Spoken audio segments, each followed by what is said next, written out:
the legacy of the Norse gods, how the myths lived on for centuries. The old gods had ruled the imagination of the North. Their stories echoed through frozen valleys, across stormy seas, inside smoky longhouses, and around countless fires. But after Ragnarok, a question remained. If the old world had ended, why did people continue telling these stories? Why did Vikings carry Thor's hammer around their necks long after the legends were first spoken? Why did warriors whisper Odin's name before entering battle? The answer lies not in the gods themselves, but in what they represented, because Norse mythology was never just about gods. It was about people. The stories were never forgotten, even after Christianity spread across Scandinavia. The old stories refused to disappear. They were passed from father to son, mother to daughter, skald to king. Generation after generation, many feared that one day the ancient tales would vanish forever. But in 13th century Iceland, a man decided otherwise. His name was Snorri Sturluson, a poet, a historian, a politician, most importantly, a storyteller. He gathered the surviving myths, the songs, the poems, the ancient traditions. Without his work, much of Norse mythology might have been lost forever. Today, nearly everything we know about Odin, Thor, Loki, and Ragnarok comes from manuscripts preserved in medieval Iceland, the voices of the Viking Age echoing across nearly 1,000 years. The meaning of Odin was never the strongest. That honor belonged to Thor. He was never the most beautiful. That was Balder, nor was he the kindest. Yet Odin became the greatest king of the gods. Why? Because he sacrificed everything to understand. He surrendered an eye for wisdom, hung himself upon Yggdrasil for knowledge, accepted that he would die at Ragnarok, yet continued preparing for it anyway. To the Vikings, wisdom was not free. Every lesson demanded sacrifice. Every victory demanded loss. Odin reminded them that leadership meant carrying burdens others could not see. Why Thor became the people's hero, while kings admired Odin. Ordinary people loved Thor. He protected Midgard. He defended farmers. Sailors prayed to him before storms.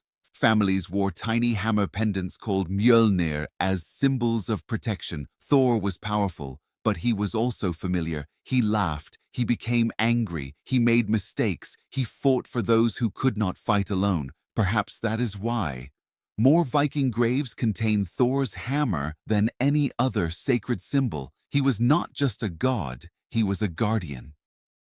Loki, the most misunderstood figure. No character in Norse mythology inspires more debate than Loki. Was he evil? Not at first, many times. He saved the gods. Without Loki, Thor would never have received Mjolnir. Without Loki, Odin might have lost treasures beyond imagination. Yet, again and again, his pride led him toward destruction. His cleverness became manipulation. His jokes became cruelty. His resentment became betrayal. Loki reminds us that intelligence without wisdom can become dangerous. The Vikings and fate. Perhaps the most remarkable belief in Norse mythology was the acceptance of fate. The gods knew they would lose.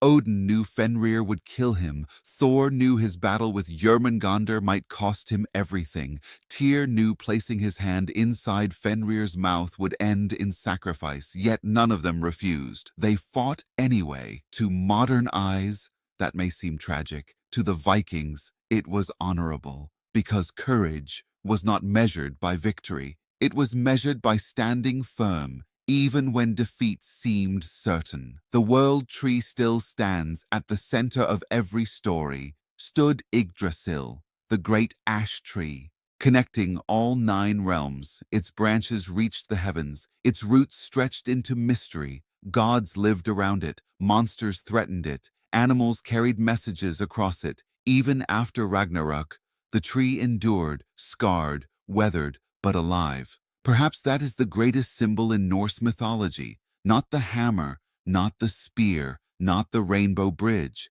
But the tree itself, life continues, even after unimaginable loss. How the myths changed the modern world. The Viking Age eventually came to an end, but the myths never truly disappeared. Their influence spread across centuries.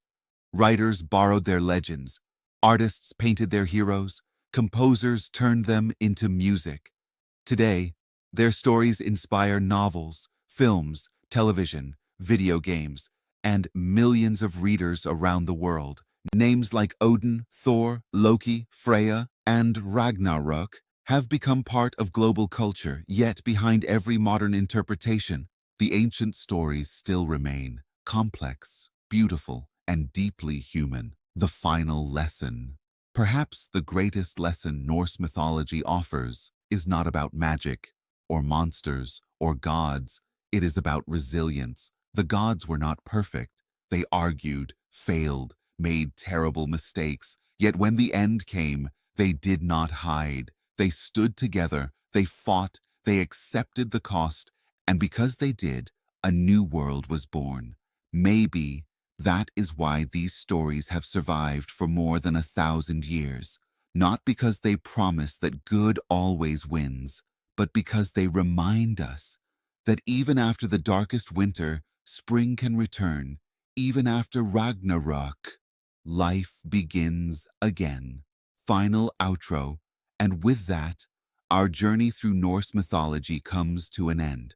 From the birth of Ymir to the creation of the 9 realms, from Odin's endless search for wisdom to Thor's legendary battles, from Loki's cunning to the fires of Ragnarok, we have followed one of the greatest mythological traditions ever told. If these stories have fascinated people for over 1,000 years, perhaps it is because they ask timeless questions. What makes a hero? Can fate ever be changed? What are we willing to sacrifice for those we love? And when our own winters arrive, will we have the courage to keep moving forward?